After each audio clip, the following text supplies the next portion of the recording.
Namah Shivaya. Hello again, children. Welcome back to our podcast on the amazing life of Swami Rama, the great yogi of the Himalayas. In the last episode, we learned how his master showed him what Maya really means.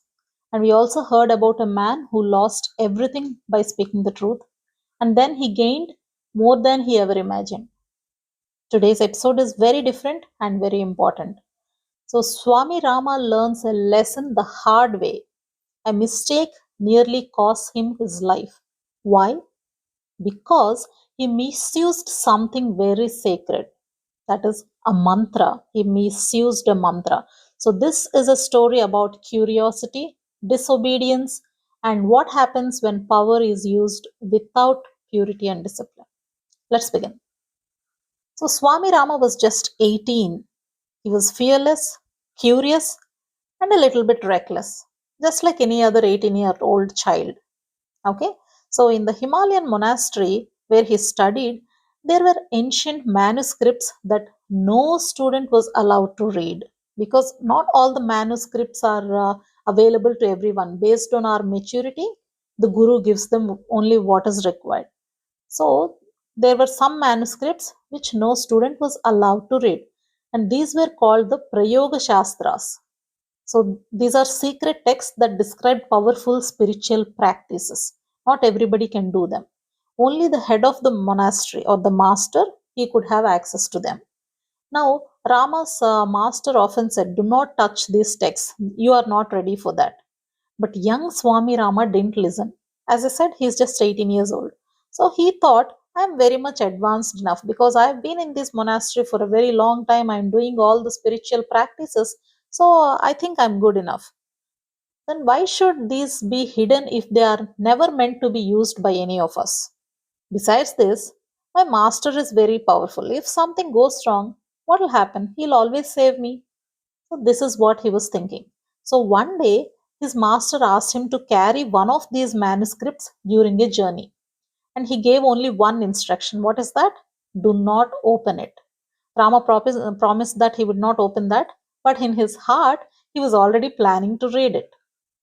So in their journey, on a night, they stopped near a quiet river bank.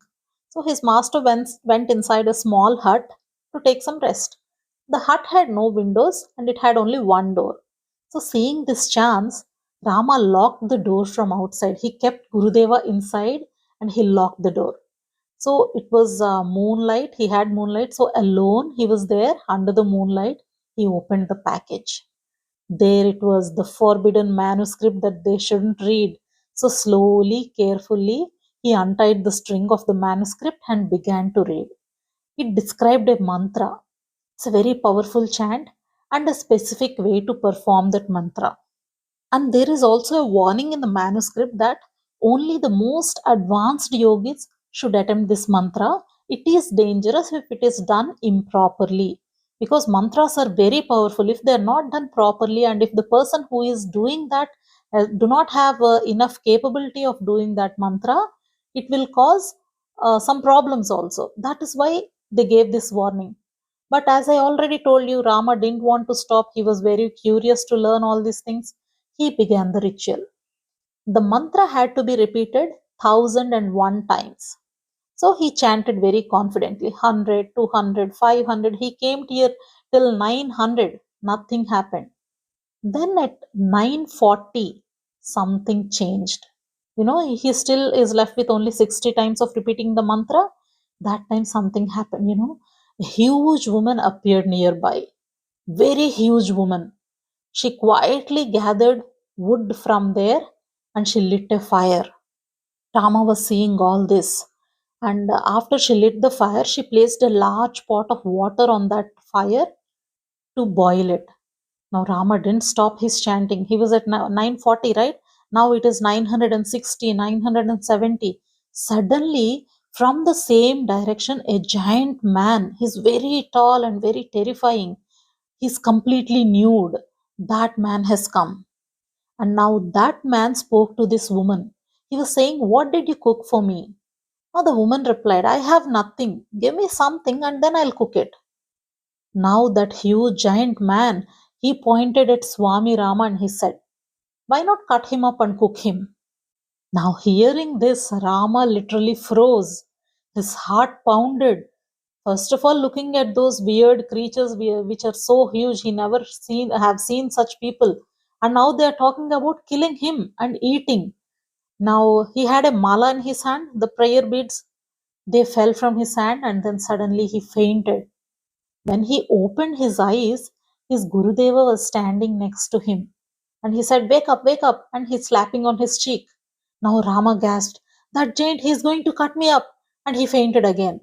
And this happened 3 or 4 times until finally his master gave him a hard kick and he shouted, get up, you foolish boy. I told you not to touch that manuscript, and even you locked me inside the hut to do this. Only then Rama realized his mistake. Now, children, let's pause here and think about this. Swami Rama learned something very important that night. Mantras are not toys, they are sacred tools and they are extremely powerful. They are just like electricity. If you don't know how to handle it, you can get a shock, or even worse, you can die, right? So, his master told him, a mantra awakens the power inside you and even around you. But without spiritual discipline and without purity, it can lead to hallucinations and danger.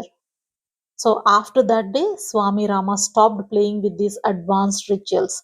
Instead, he returned to the simple mantra his master had given him, a mantra filled with love, filled with awareness and purity.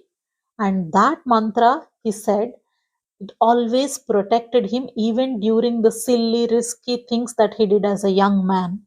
So, children, what is a mantra really? A mantra is not just a sound, it's a vibration, a force that can change your mind, it can clean your heart, and it can connect you to something greater. But today, many people repeat mantras casually, without feeling it, without understanding it. They think it's a trend. They chant it while scrolling through their phones or post it on social media with music in the background. You can take the example of Gayatri Mantra. It is such a sacred mantra. It is given by gurus, and people chant it during their Sandhya Vandanam and all those things. And those mantras are played as music for reversing the cars. In some homes, it is a doorbell. Okay. Why is the mantra being used like that? It is not at all right. But this is not the way in Himalayas. So Swami Rama said a mantra is only useful when your mind is pure and your heart is involved in that.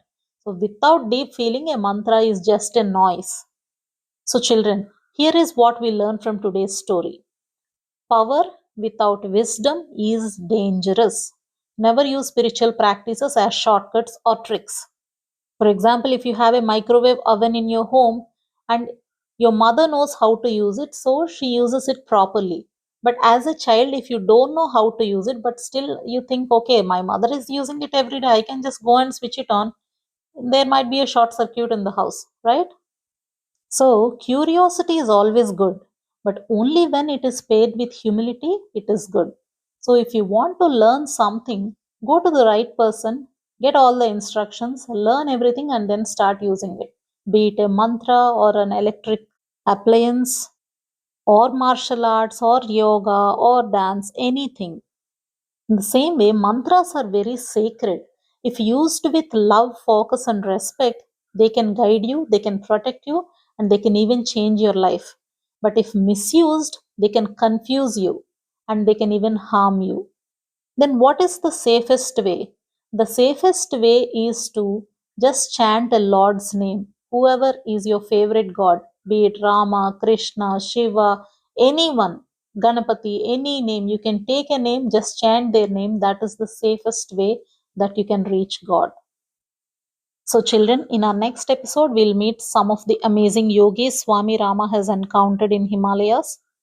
But more importantly, we'll discover what Swami Rama learned from their inner strength and how that strength can be built in our own lives. So until then, remember, think before you act, respect what is sacred.